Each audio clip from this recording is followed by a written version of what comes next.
The woman at the well. Of all the people Jesus could have chosen to reveal his identity to, plainly and directly, he chose a Samaritan woman with a difficult past, alone at a well in the middle of the day, someone with almost every possible strike against her by the standards of that culture, the wrong ethnicity, the wrong gender, to be addressed by a Jewish rabbi in public, and a personal history that had already made her an outsider even among her own people.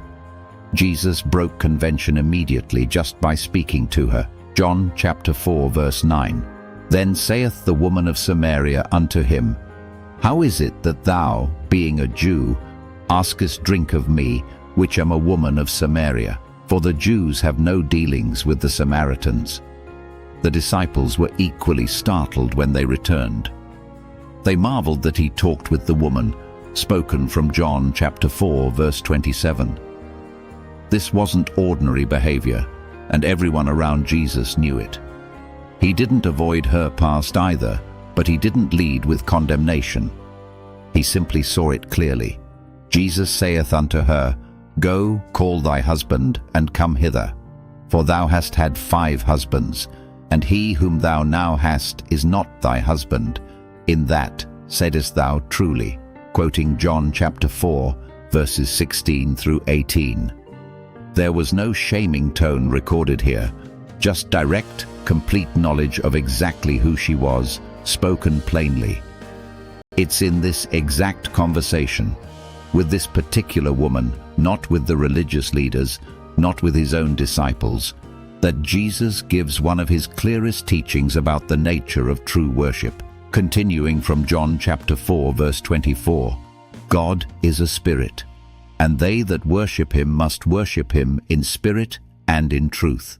And when she raised the coming Messiah, hoping he might one day explain all things, Jesus answered her with something he rarely said so directly to anyone. From verse 26, Jesus saith unto her, I that speak unto thee am he. That's a remarkable detail worth sitting with.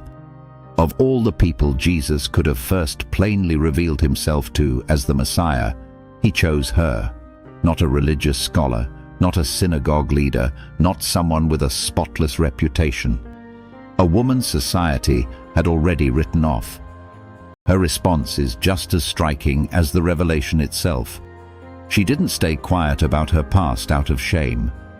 She ran straight back to the same people who likely already knew her history and used it as her opening line. Come, see a man, which told me all things that ever I did. Is not this the Christ? From John chapter 4 verse 29. Her story became not a barrier to sharing what she'd found, but the very thing that made her testimony compelling. And many of the Samaritans of that city believed on him for the saying of the woman, from verse 39. This account makes something clear that's easy to miss elsewhere in Scripture. Spiritual truth was never reserved for the people society considered most respectable or most deserving. It went first, plainly and directly, to someone with every reason to assume she'd be overlooked. And it went through her, not despite her past, but woven right through the honest telling of it.